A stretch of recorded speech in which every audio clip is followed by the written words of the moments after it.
representing Australia and New Zealand markets. And we're going to really just get right into it. I won't take up too much time, but I want to say thank you to our PMA Academy session sponsors, APM Music, the NMPA, APRA, TuneSat, ASCAP, and BMI. Thank you guys all very much for your support. And thank you guys to all of our panelists for being here today. Again, we can't thank you enough, and we're really excited to learn more about your markets and what you guys have going on over there at the land down under. Everyone else that's joining us, this is our second session of our PMA Academy Global Month. We are wrapping up Global Month next week with Asia, the Asian territories. So be sure to join us for that. And I think that is all I have as far as announcements. So I'm going to launch a quick poll here. Let me just do that now. I'm trying to get a feel for who has work in Australia, New Zealand, kind of who is familiar with the territories. It's a yes or no poll. I'll go ahead and launch that now. Let us know, yes or no, if you guys have work in or have placements in Australia, New Zealand. We'll leave it up for just about a minute. And in the meantime, I will turn it over to our moderator for the day. Art Phillips of 101 Music Proprietary, thank you so much for being here. I leave it to you. Thank you very, very much, Morgan. Thanks, and thanks to the PMA and especially the sponsors. Welcome, everybody. I'm Art Phillips. I'm the chair for today and the moderator. I'd like to begin our session with acknowledging the traditional owners and custodians of the lands on which we actually meet here today, and to recognize their continuing connection to land, water, and community. I would also like to pay my respects to the elders, past, present, and emerging. I'm sitting here in Sydney, Australia, which is the land of the Gadigal people of the Eora Nation. I'd like to welcome everybody from around the globe. We're actually really quite excited to be doing this today. I think it's one of the first times Australia has actually had a focus, and I hope you all enjoy it today. Our focus is on our territories and the way that we work. We might seem a little bit isolated to much of the world due to our location.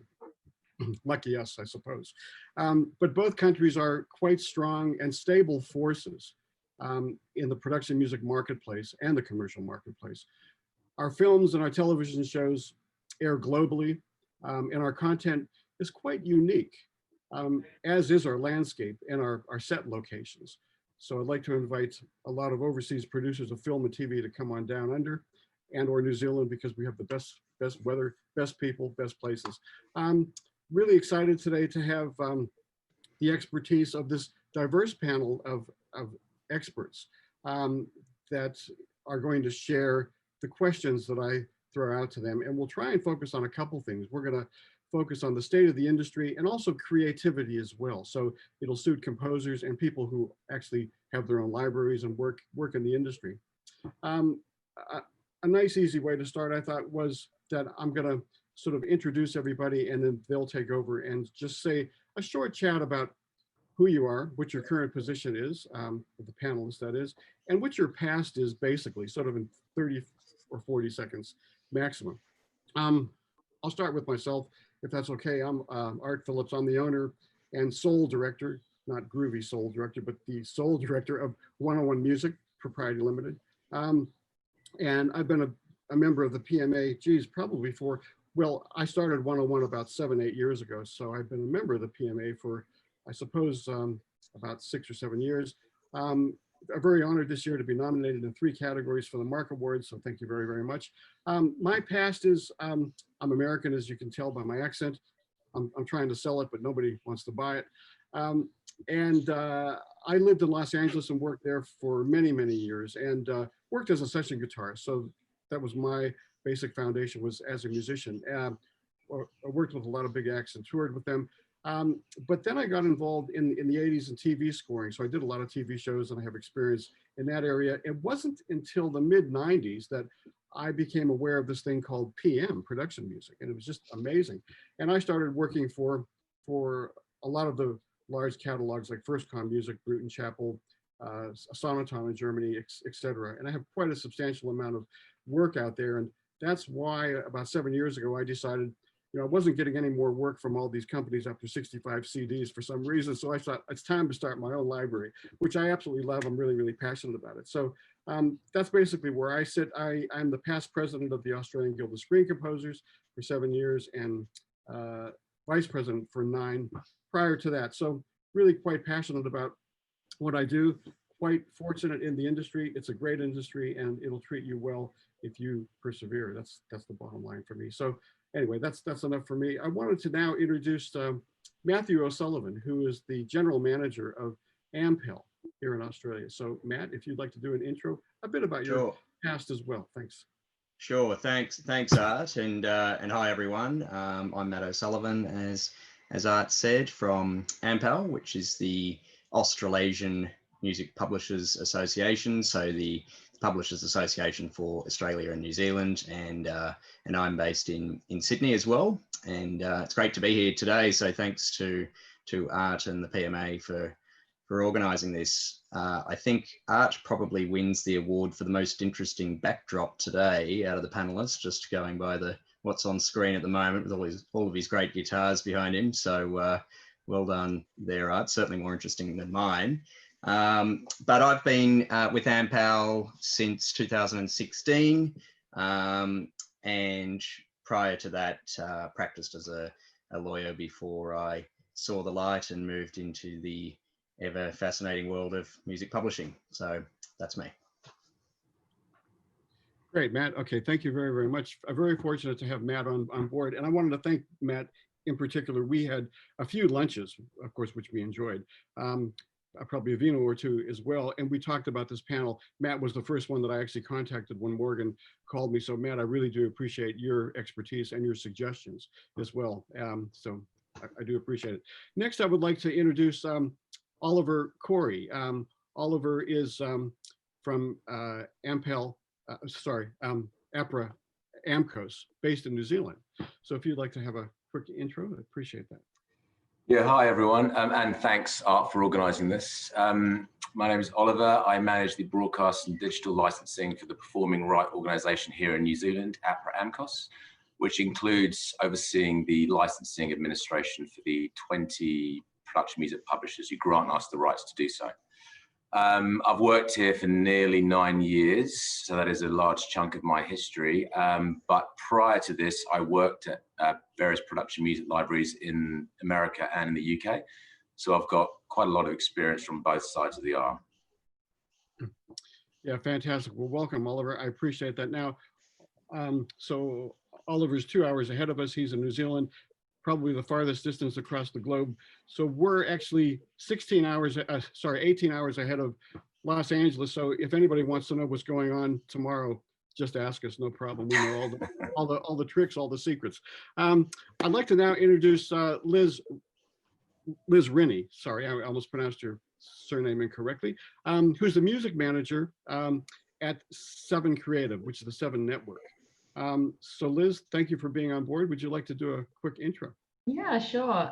So just for people who are not familiar with the market, 7 Network is one of 5 free-to-air TV networks here in Australia. We are led mainly by ratings is our #1 thing, and ad revenue. So I look after music rights management, music supervision at the network. My background is largely licensing. I've worked for record labels, EMI, Universal in Australia and also the UK, where I did some product management and then synchronization licensing when I came back to Australia. And then I left EMI when it sold to Universal, and then I moved over to 7. And yeah, I've been loving it ever since. So. Fantastic. Thank you very much, Liz. Welcome aboard, and I appreciate your time this morning. It's actually an hour earlier where Liz is, which is in far north Queensland, Port Douglas. Great place to visit when everybody comes down to Australia to live after the rest of the world disintegrates. I'd like to now introduce Emily Oliver. Thank you for being on board, Emily.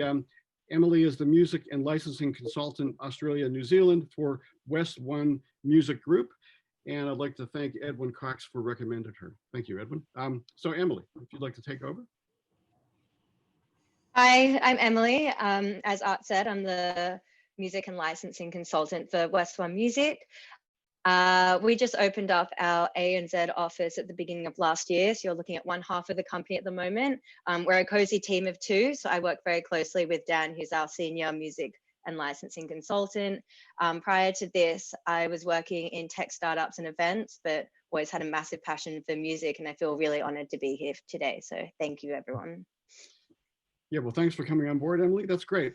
Okay, so for the rest of the world, I'd like to now jump in. So we do welcome your questions on the iChat. I'll keep an eye on those, but basically what we might do is focus the last 10 or 15 minutes on the Q&As. If anything comes up that I think is relevant for the time, I might jump in. I might have to put my glasses on to actually see it, but I can. I got one right now. Yes, I see one from Amity, and we'll come to you because I have seen your question earlier. So yeah, look, I'd like to start with the first topic or focus, and that is I'll sort of gear this to Matthew O'Sullivan, right, the GM of AMPAL.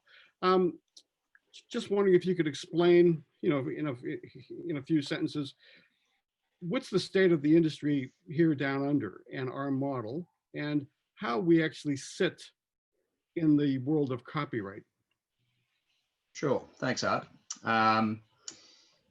I guess good to give some background on AMPAL and the Australian and New Zealand territories.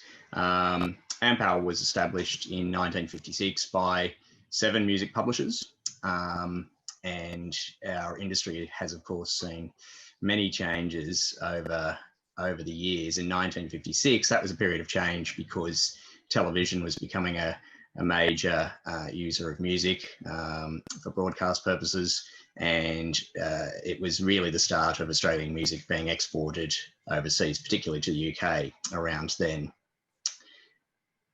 AMPAL now is a industry association of more than 60 music publishers, which account for over 90% of the economic value of the Australian and New Zealand music publishing sectors. And AMPAL's roles are the same as other MPAs around the world, and really that's to promote and protect the interests of music publishers and their songwriter and composer partners.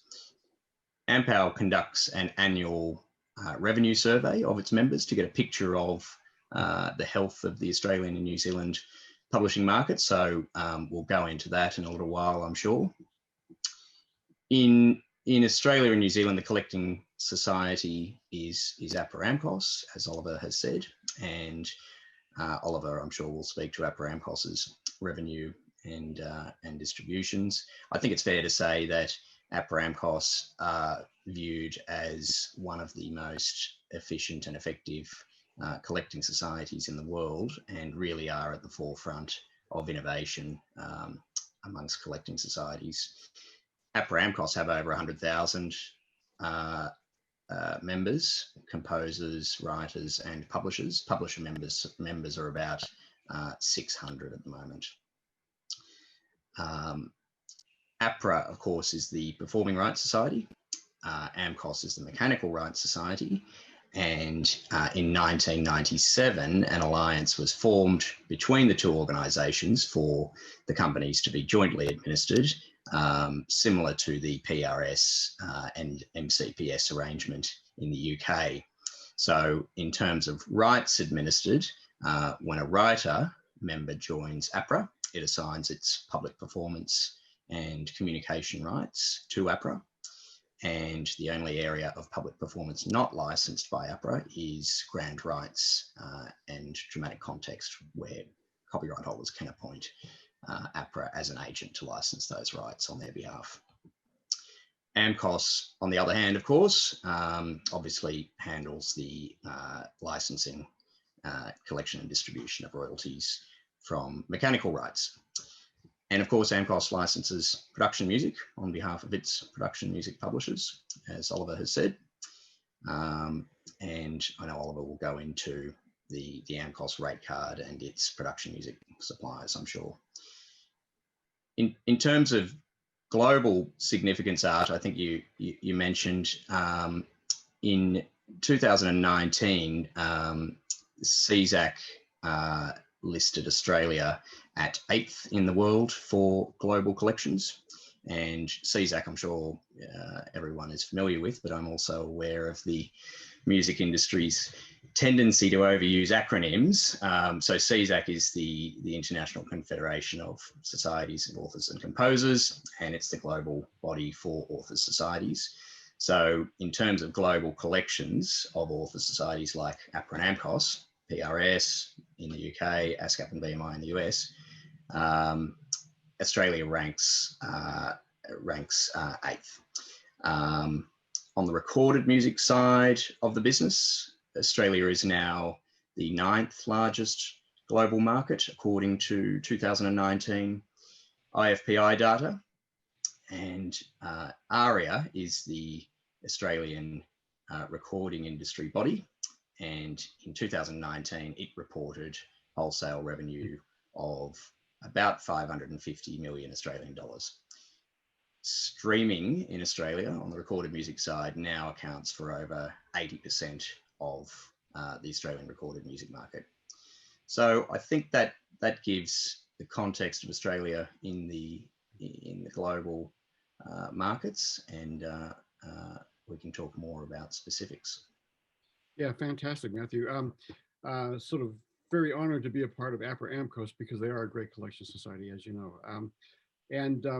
So Matt, in terms of what are we actually facing down here compared to the rest of the world, or is it aligning to the rest of the world in terms of the challenges and the changes in the actual marketplace, in particular in digital? And I also wanted you to have a quick chat about safe harbor. You could explain that to everyone.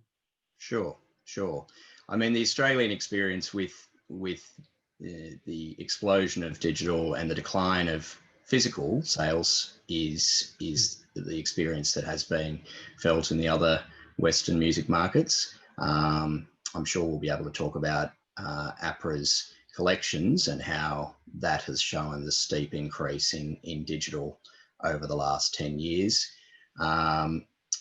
In terms of copyright challenges or broader market challenges, we've in Australia and New Zealand have had numerous government inquiries into copyright over the past few years.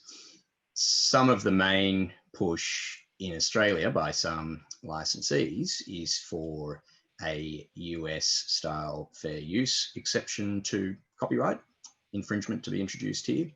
In Australia and New Zealand, we operate under a fair dealing system for copyright, for exceptions to copyright infringement, whereby specific categories are provided for specific uses of copyright material.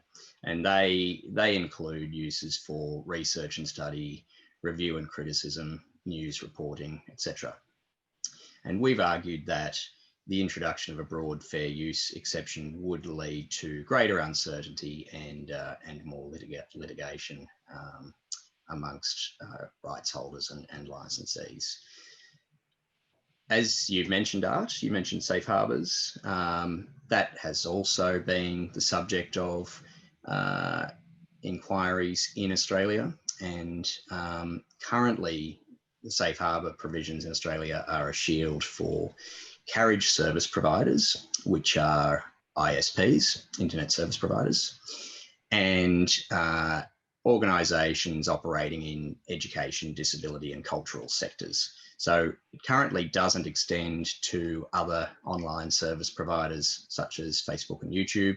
And we would argue that's the correct balance for this territory and how the original legislation was intended. Of course, there have been pressures from some of those services to broaden our safe harbour laws. And I'm sure some of the viewers today would be very familiar with the moves in Europe to restrict their safe harbour laws, and that will of course be influential here in Australia and New Zealand.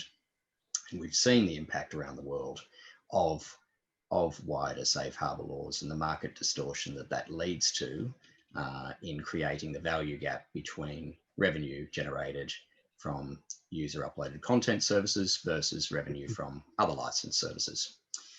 I won't harp on about copyright for too long, but just in New Zealand, there is a copyright term in place at the moment of 50 years for sound recordings and 50 years after death of the author for musical works. And that places New Zealand as an outlier in the OECD in terms of copyright length.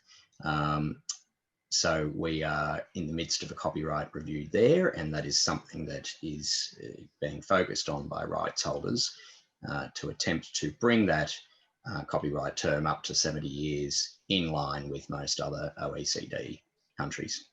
Mm. I think that's they're the main issues on that front at the moment, Art. All right. So when is that to be expected? The review of copyright that you mentioned. In New Zealand, it's been underway for well, more than a year now. COVID has slowed things down, obviously, but it is still an ongoing review, and rights holders are working towards that goal. Yeah. Okay. Well, thanks, Matt. Appreciate all your expertise. You know, a wealth of information. Wow. So yeah, really interesting. I mean, if we would have all looked back 10 years ago, I guess that's probably right the year, we would never have thought that the word digital in terms of our rights would be the highest accumulated revenue in our territory or across the world. So it just goes to show you that the copyright agencies around the world are actually doing a well type of production in terms of the job to keep our future intact. So in saying that, I wanted to invite Oliver to have a chat about what's the state of play, basically, in Australia and New Zealand in terms of income streams and the main wealth of certain streams, from, you know, mechanical license to performance to the digital space. Oliver? Yeah, I mean, I'll just start with, because I've just seen a question about how licensing operates in this territory as opposed to territories like America.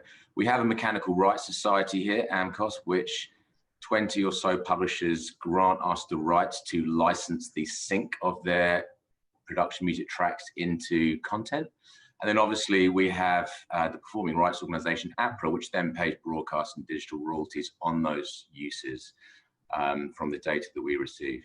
The main change, the principal change has been the digital user-generated third-party platform use. Obviously, having these, you know, millions of hours running concurrently on streaming to endless users versus a kind of finite amount of TV stations / radio stations previously has meant that, yes, while licensing digitally potentially on a per use basis has been slightly more cost effective, the fact that there are potentially thousands of those digital licenses running concurrently at the very same time means that the potential for rights owners and production music libraries to reap the benefits is huge.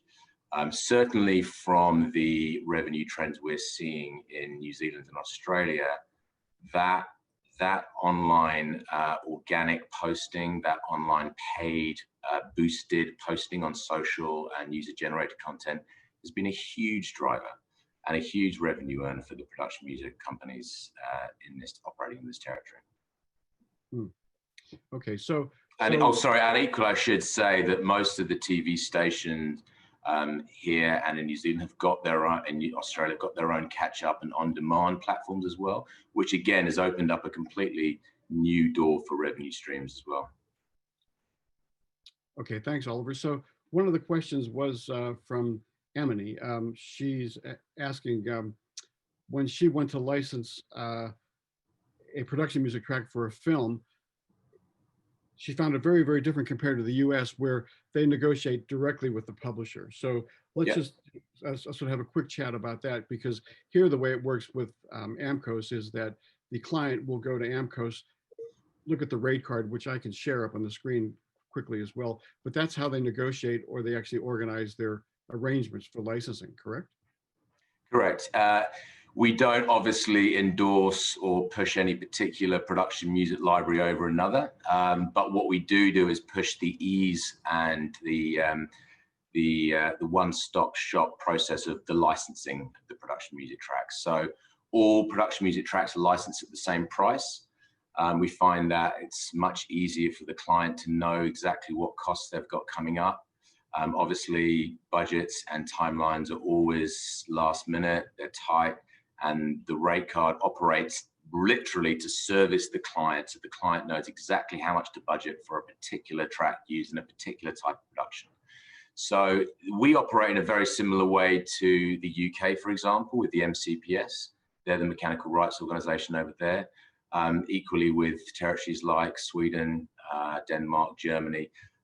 Those territories that have that mechanical rights organization there, they operate in exactly the same way, where there's a rate card for use.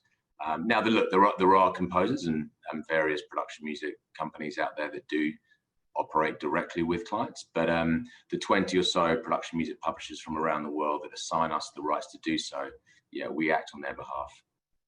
Yeah, that's right. So that makes it very easy for the client. It is.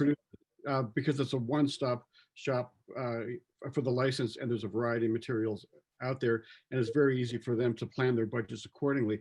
So how about if I just share the recent 2020 APRA AMCOS rate card? Would that be okay, Oliver? Sure. Yeah, great, because we can just have a quick view of this. I'm not going to go through everything, but just to show everybody what the rate card looks like. And it goes by categories, as you can see. So advertising, online, broadcast, and the rates are in these columns over here. But I'll just jump to TV real quick. Now, the way that it usually works is it's in units of 30 seconds. So these mechanical rates that you see here, for example, if you look at the TV online programs, if you look at television, free-to-air TV, per unit rate or per 30 seconds, I can't read that from here. I think it's $239.80. So that's really quite reasonable. That's for free-to-air TV. If you want free-to-air and airplay and sort of all media is a whole different rate. I think it's $715 if I can see it correctly from here. So do you just want to talk about this particular page for a second, Oliver, in terms of the unit fees compared to the flat fee episode rates that AMCOS came out with a few years ago, which was actually quite useful? Yeah, I mean, going back 10, 15 years, we had a very different rate card in terms of the that per episode rate. The per episode rate really came around because of the increase in programs being produced, because of the opening up of more channels and more space for those programs to be broadcast online and more terrestrial cable channels. But also we found that production companies were creating content to sell off worldwide. So obviously, as the world became a smaller place and the requirements to sell content globally increased, the per unit rate just became unsustainable to exist on its own. We find that clients, and it should be said that this rate card is exclusive only to production companies, because broadcasters have a different arrangement, which I'll talk about shortly. But we found that the per episode rates really helped production companies budget for the entirety of their music spend. And once they were looking at selling on beyond New Zealand or Australia and New Zealand to America, Europe, etc., they found those per episode rates very helpful. Right, so that basically works out to be per episode. So for example, for the world, all media, with the mechanical rate is 4,400, correct? That's what I'm saying? Yeah. Yeah. Okay.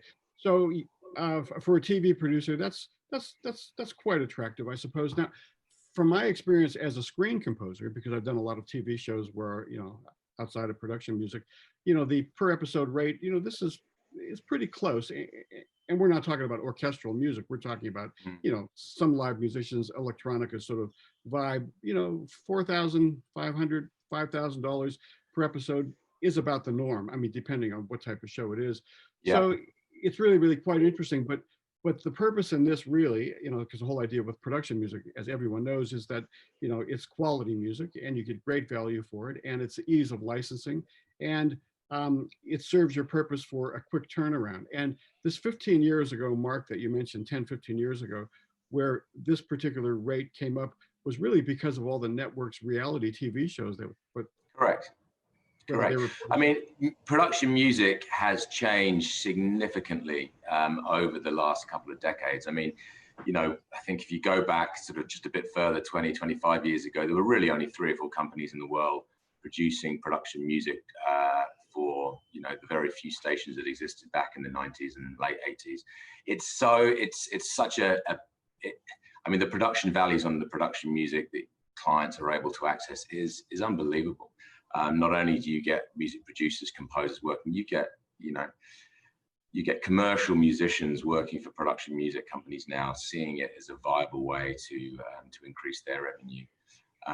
And the per episode rate, you're right, became probably because of the trend of the reality TV or the more pop culture TV that sort of burst onto the scenes, I guess, early 2000s, where wall-to-wall music probably was slightly more attractive to producers than possibly it was previously.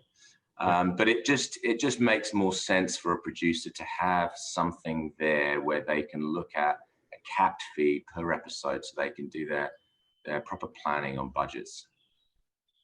Yeah, that's right.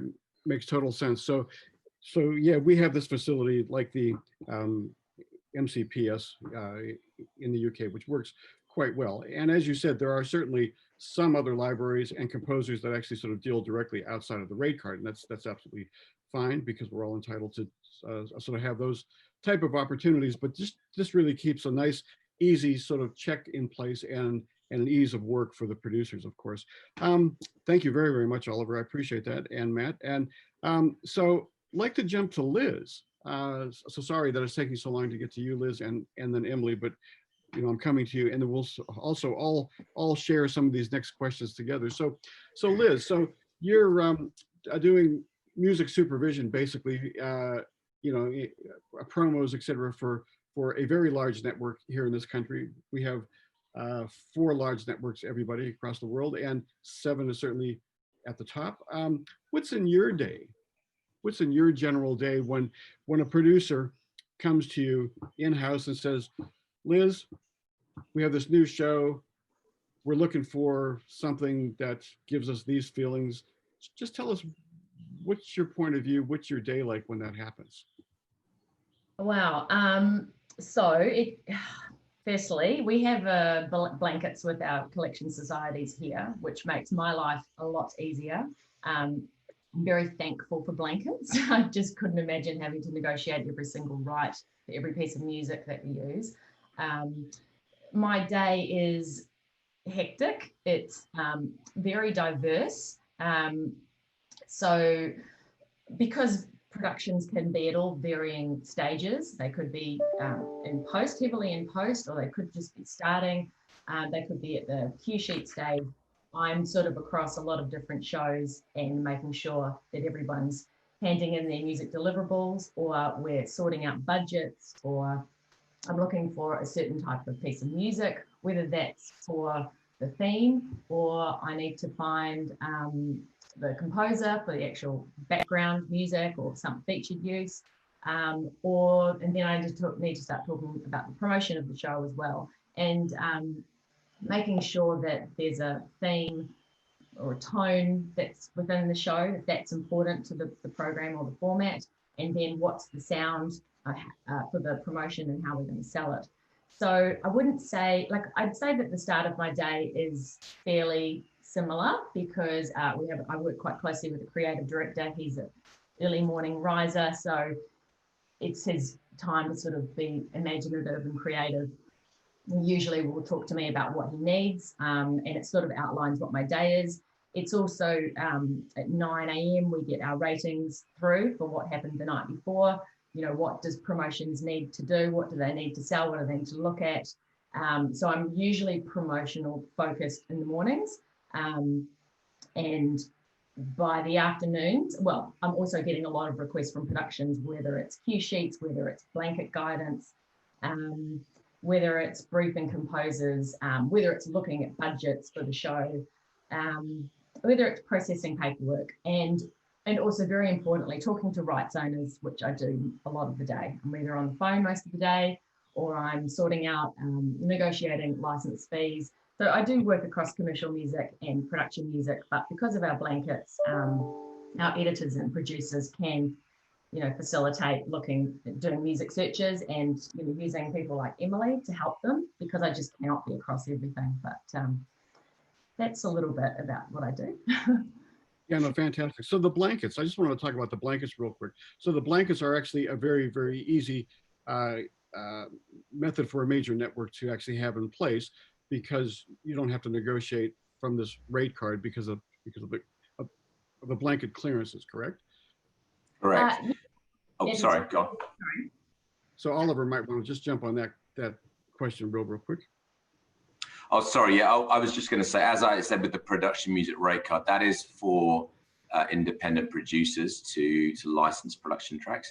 As Liz says, the major networks here, Australia and New Zealand, negotiate blankets with AMCOS, which includes the use of production music with commercial music as well. And those blankets grant those broadcasters the right to use production music in promos, in programs, station IDs. It's quite a wide range of rights that they can actually use production music tracks for. And that actually is, in this territory, that's definitely the biggest earner for the production music libraries here. I think the revenue is around about 60 to 70% derived from those blankets, versus about 30 to 40% from the rate card. So obviously the big spenders in that space would be the main TV stations, the main broadcasters. Yeah, no, fantastic. That's good. So Liz, so is it your decision to use the type of music that you want to use, in terms of, would you go to a composer to commission a score, or would you go to production music? Just give me an example of, like, where are the guidelines for that? Why would you use production music, and why would you use a composer? Is it time, sort of deadlines in place, or what's your feelings on that? Well, so firstly, it's what is the program? What is the format? Is it a drama? Is it an observational documentary? Is it factual? Is it light entertainment? Is it music focused or music heavy? So it really, budget is the first thing that we talk about, but also what's the tone? Do we need a composer to come in and write something that gives the program a specific sound that's going to be, thematically placed all the way through the show? If we're going to use commercial music, we probably want a lot of top 40 to sort of keep the content moving forward at a good pace. It's sort of, and then with production music, I mean, it's really the soundtrack. It's so integral to what we're doing, because it's cost effective, but because there's just so much diversity with all the libraries and what we can choose. We will ask a composer to, say for instance, My Kitchen Rules, we had asked the composer to, write music about where the contestants are from. Maybe they've got a diverse background, and so we need some sort of Italian sort of music, and then maybe we need 100 different tracks which are all about, the food tasted really good, and that's what that sounds like. So it's an emotional connection to what's happening on the screen. But then production music, it sort of helps tie between the commercial music and the composed score as well. So really depends. But budget is everything. That's the first thing that we would talk about. Yeah. Of course, yeah. A question from Chris. Hi, Chris. How are you? Thanks for your comment. Chris is asking, is all the music that is used logged? And the answer to that, of course, because cue sheets are a necessity for all networks, all producers, or else their broadcasting license would be revoked in time once APRA AMCOS found that out. So yes, everything is logged. Would anybody like to, Liz, I'm speaking with you still. So that's the case. You make sure that all the cue sheets are precise and accurate, and you submit them. Absolutely. So we And also royalty-free music as well. We have an obligation to report absolutely everything that's played. And it's also constantly educating all of your producers and your editors that they do have to report the music, and also listening out for the featured usages if somebody's like sung something, or you know, making sure that they're reporting that. So because you've always got so many different producers and editors working on different shows, chopping and changing, you're constantly educating what our blanket allows for, and what their obligations are. So I'm not filling out all of those cue sheets, but I'm always there saying, when are we going to get them? Make sure they're in your deliverables, move on to the next show. So yeah, no, fantastic. So yes, world, we do log everything, and we insist on that. And actually, myself as a writer for outside stuff, not production music, but when I score a TV show, I make sure that I actually insist that I create the cue sheet and I submit it to APRA AMCOS, because it's just, you know, much more foolproof. So that's my advice to composers out there. Make sure that any show that you do, you're involved with the cue sheet, or you have a chance to review it. I think that's really important. So Liz, so for example, your relationship with, you know, a local distributor. I mean, our country has about 5 local distributors of production music, and we have Emily on here from West One Music. And so your process, Liz, when you are looking for stuff, do you actually contact all these local distributors and ask for specifics? Yes, definitely. Like I like to, like I can be quite brief with what I send them, and it's really just to get because I don't want to just go, oh, I want a rock track and I want it to be, you know, has this word or this vocal. I kind of want to get a feel for what the music search teams will send me as well, because I don't want a stereotype of what happy is. I want to see what everyone's interpretation of happy is. So I think probably the teams can find that frustrating, but it's also like, we don't want to just do the norm. So I like to feel what everyone's going to send. So then I'll go through all of their options. So, but every library I find has a forte. And I also, you know, I like going to certain libraries based on the people that they have in their music search teams and how good their ear is. Yeah, well, that's right, because that's absolutely important. So people like Emily, with your expertise, Emily, what you do is you really serve the producers quite well and quite accurately, because you make sure that you get a brief from them. So what's in your day? So when somebody like Liz calls you, how do you proceed from the start? Emily, is Emily still on? Emily,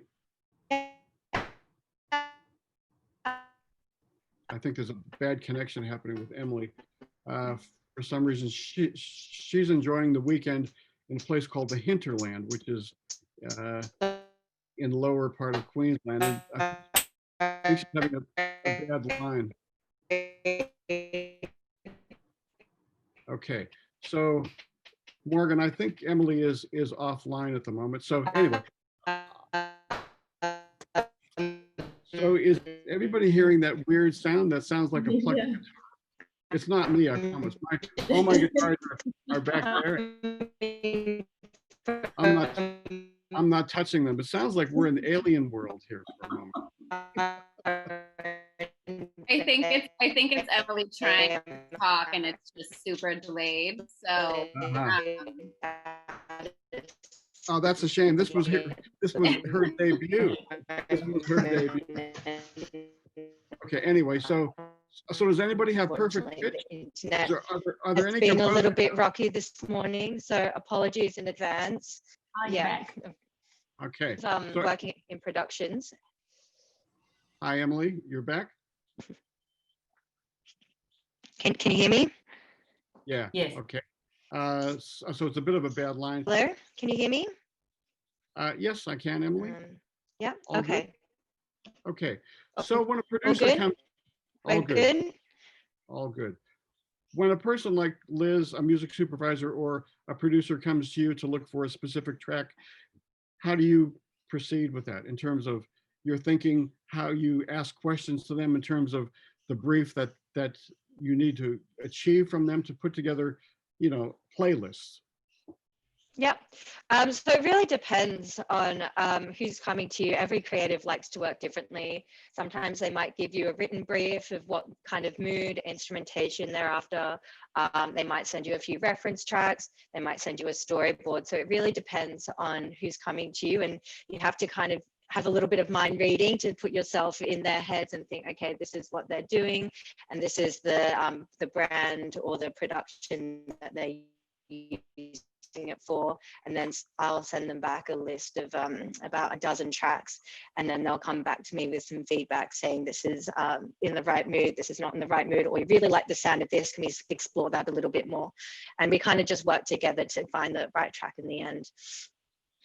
Okay, yeah. So you recently told me about a particular situation that you ran across where you had a client that came to them for music for an app. Yeah, so over COVID, we found that there was a really big rise in fitness apps. Obviously, due to social distancing, a lot of gyms and stuff had to shut down. They weren't able to proceed with their usual classes, and so everyone started putting things online. So whether they would do a class over Zoom, or they would create their own fitness app and do a class, preload classes, and that people can live stream or they can view on demand through an app. So that was really interesting. We've had a few cases where people came to us saying, hey, we're looking to put together a playlist for, like a boxing class or a yoga class. Can you send us some music to put those together? And the best thing about that is normally when people run a fitness class, they just kind of run a playlist off their Spotify, and they don't put too much thought behind where that music is coming from, how that musician is being rewarded or receiving royalties for that music. And it really changed their way of thinking into terms of that, I'm actually creating content, which I'm putting out online, and I have to start thinking about the rights and how that's being broadcasted, who's listening to it, how am I going to license this music. So it's a really great way to kind of open up people's eyes to music licensing and how it all works. And it was a really great way for them to interact with us as well and learn a little bit more about the production music side and the help that we can give them to put together the right playlist. So they might come to us saying, for boxing, for example, I want a really fast-paced track. They might send me a playlist that they've put together themselves with commercial music instead. All right. So Oliver, can you still hear me? Sorry.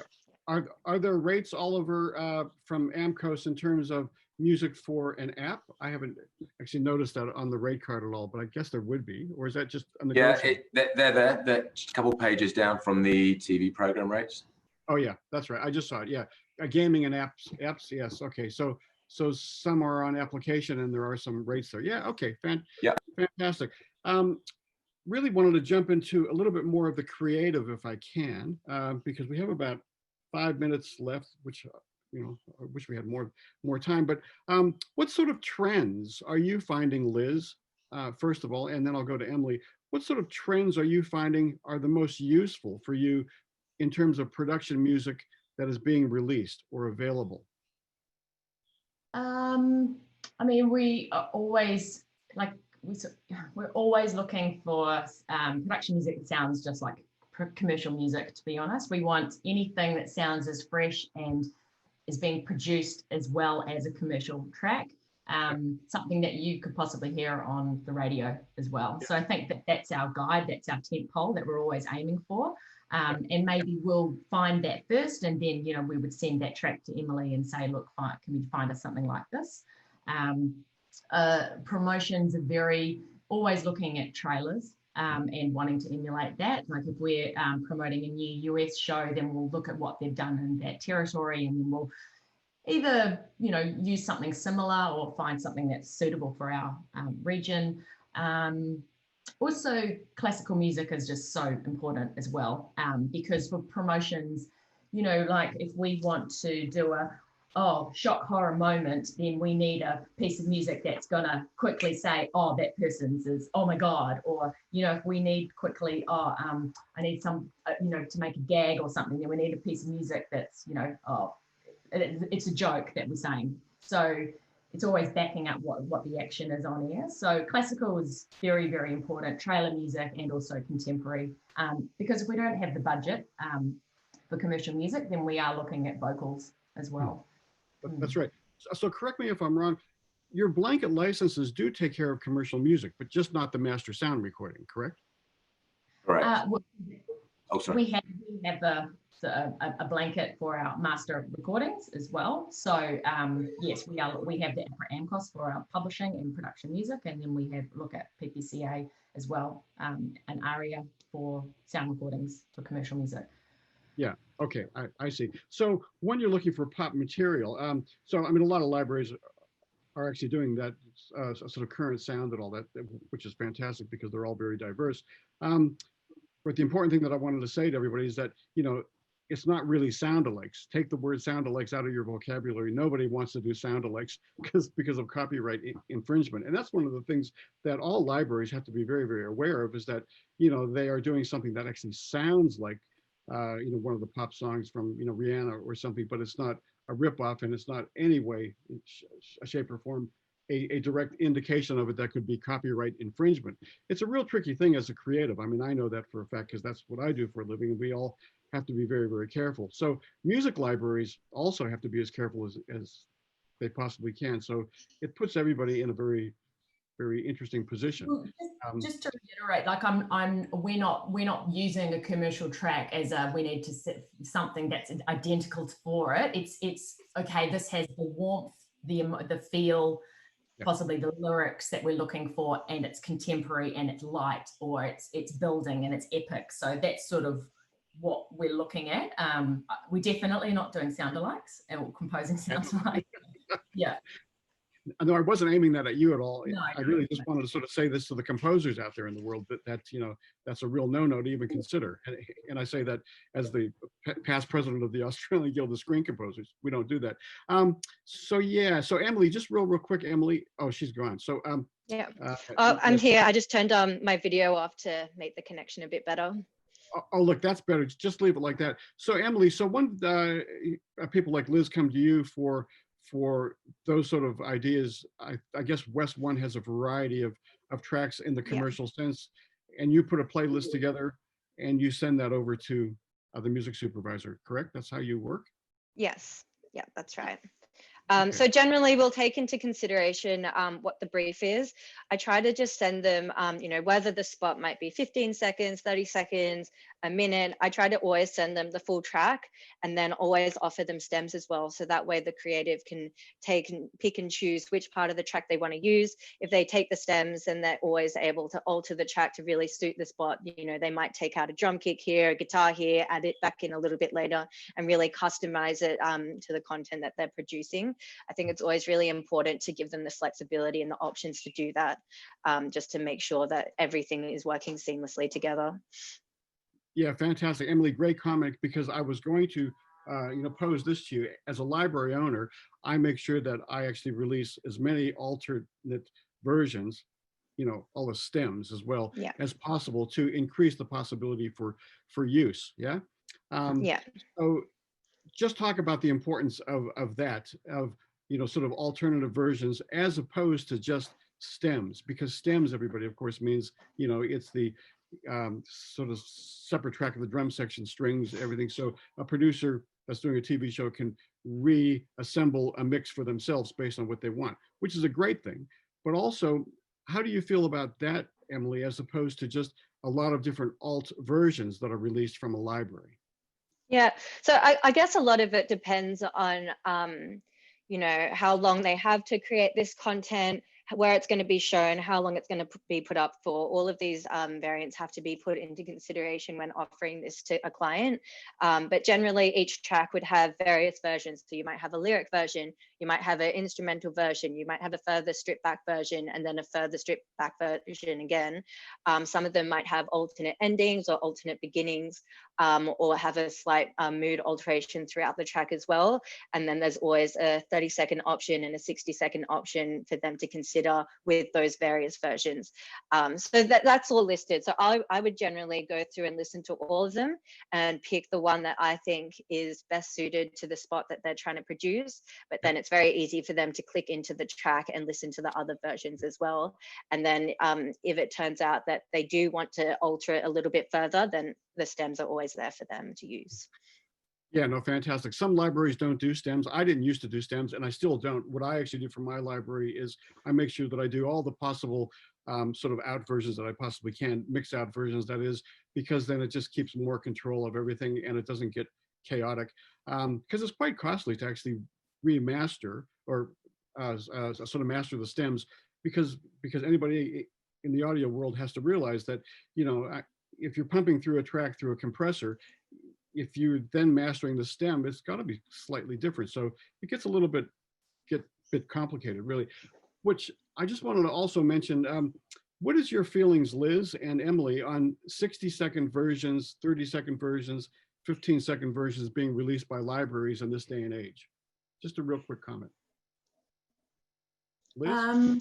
I think it can be, I think it's very handy. I mean, we have an audio team who can cut their own versions anyway, and it really depends on the vision on whether it's going to work. So I still think it's worthwhile as a guide as well. I mean, I think it's quite rare that we would use start to finish 30 seconds.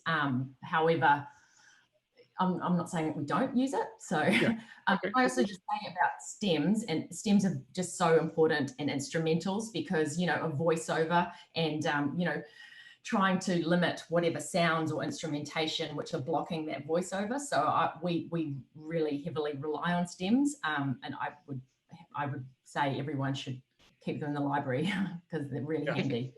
Yep. Okay. Fantastic. So Emily, 30s, 60s, 15s, what's your feeling on that? Just real quick. Yeah, you know, like I said before, every creative works differently. I mean, some creatives, they might go through a day where they have to produce, you know, 60 spots within one day, and they're really just pumping them out. And so I think it's quite useful for them to have those options to lean against if they need to use them. I mean, I know that in our catalog, we have some tracks that do offer 15-second versions, 30-second versions, 60-second versions. And whether they get used or not, I think it's just very helpful to have them there as a safety blanket. So if you are under the pump and then, you know, that pace is working for you, you can just chuck that in and then move across to your next project. Yeah, great. Thank you very much. Good stuff. Great comments. I really appreciate everybody's work here today. Just a couple more minutes. Pandemic. Let's talk about the pandemic, right? Okay, so this has affected the world greatly, and you know it's going to affect people in our business, not necessarily here and now because we don't work in the live arena, but it's going to be down the track. My prediction has always been, the panic in Art Phillips's thought pattern is, March of next year, October of next year, what's going to happen? Well, I have done some number crunching, and I have a feeling that I'm probably pretty close because of the lack of productions that were done in the first quarter and the second quarter, and now our things are just starting to ramp up here in Australia a bit with productions, and in America, I think they are too, but carefully. We're going to see a downturn of what percent do we think? What's the overall general feel for production music in general, I guess? So Matthew, just real quick, 30 seconds each. Sure, Art. I mentioned at the start that AMPAL conducts an annual revenue survey of publisher members. So just to give some context on the Australian and New Zealand publishing market, we've seen total revenue grow from around 220 million Australian dollars in 2015 to just over 280 million Australian dollars in 2019. So that's the total Australian and New Zealand publishing market, including APRA AMCOS royalties, but only those flowing directly to publishers and not writers. The figures around the world seem to indicate, the figures that I've seen for PRO forecasts seem to indicate perhaps around a 30% decline year on year. That's anecdotal, of course. APRA AMCOS, Oliver, I'm sure can speak to this, have just released their year-end figures for 2019-20, showing a very slight increase of about 0.6% year on year to $475 million Australian dollars group revenue. Obviously, that was down on forecast income. So the effects are being felt now in Australia due to bushfires and COVID-19. But of course, there's going to be a time lag in the sharper impacts to be felt to publishers and writers. Yeah, that's right. So the reason for the time lag is because, you know, we don't receive the royalties right away. It's 3-6 months, a year. That's my experience anyway.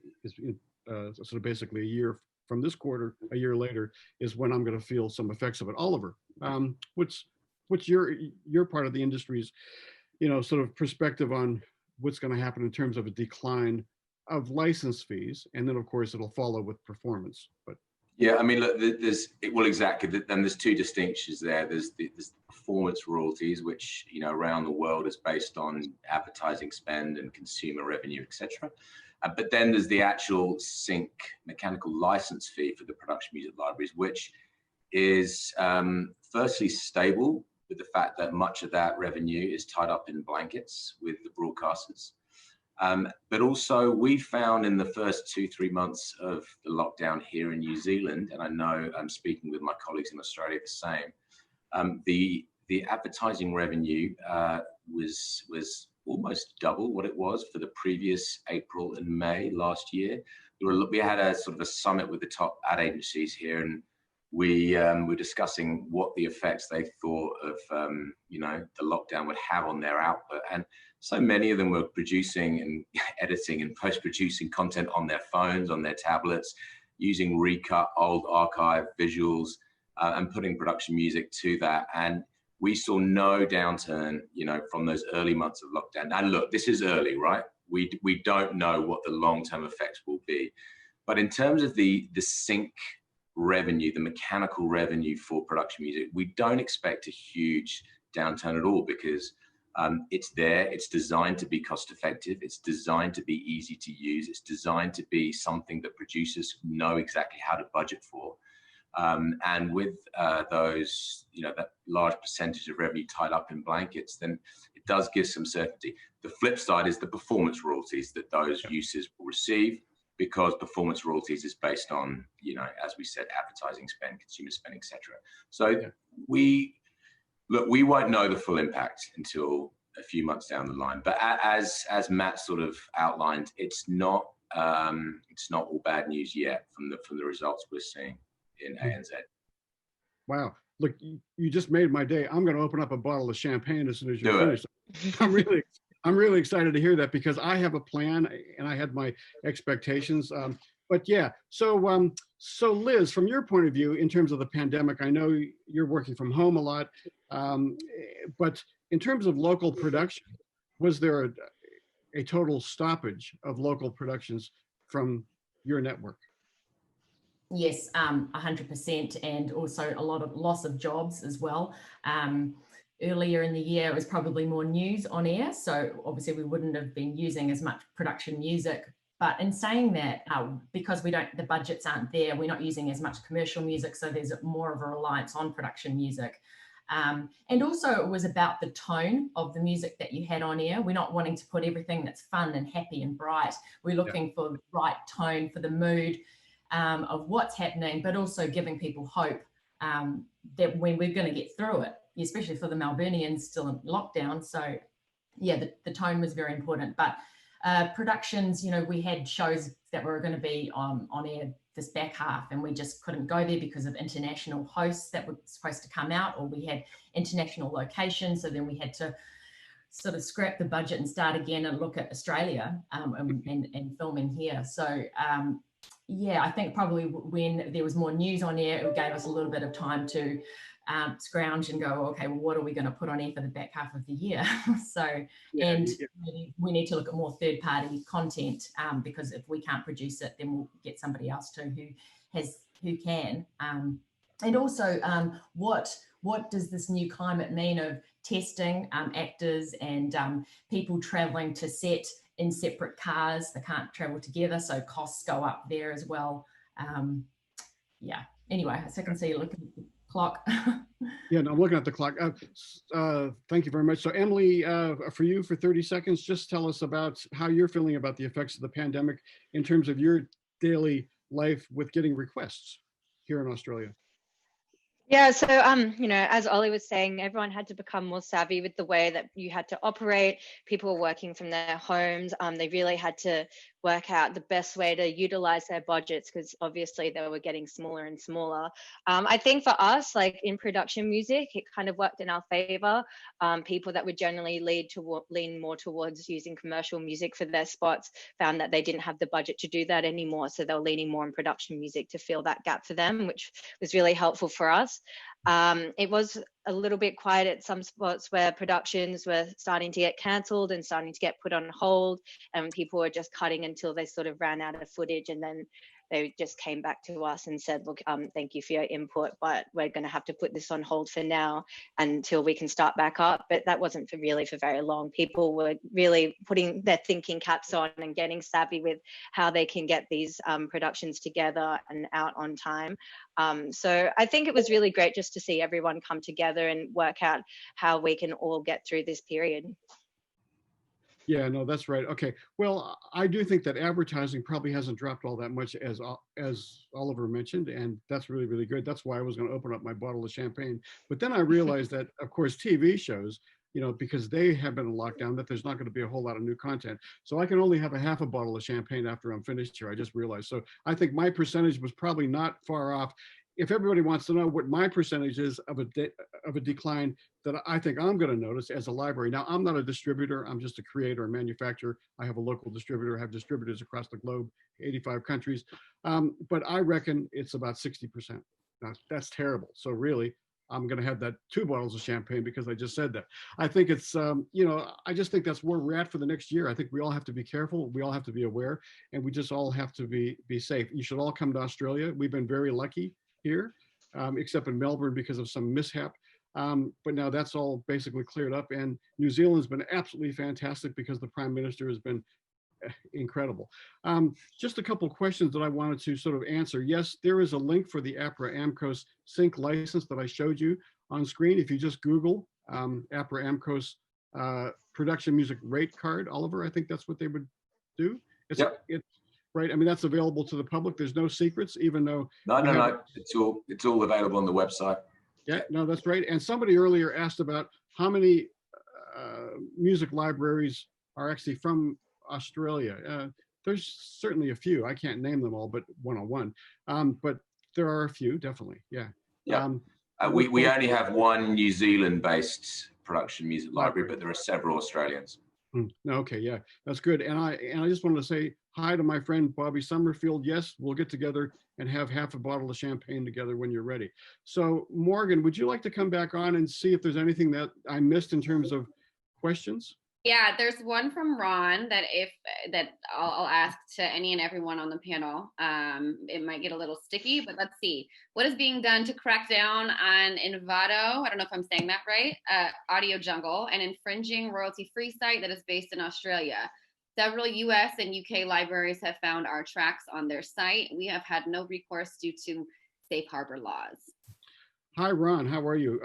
Look, I can't answer that, but that's even more a reason to have my 3rd bottle of champagne after this. How about Oliver or Matthew to sort of talk about that one, because I'm not familiar with it. I mean, to you, Matthew. Yeah, sure. I mean, AMPAL is not a litigation body, unlike, say, the NMPA in the US. So we don't get involved in anti-piracy litigation. There is an anti-piracy body called Music Rights Australia, which handles our website blocking cases. So I can seek an update on that particular case for you, and perhaps feed that back through to Morgan. Morgan, great. No, thank you very much. Okay, anything else?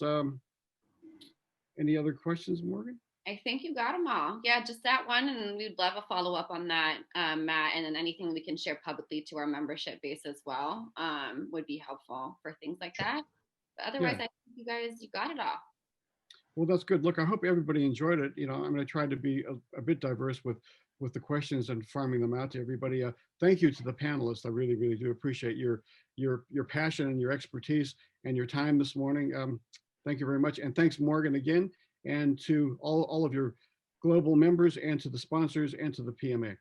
Thank you all so much. We will, again, we're back next week for our final Global Month PMA Academy session with a focus on Asia and the Asian territories. So that has another unique start time of 5 p.m. Pacific time, so that we are, indeed catering to the Asia territories.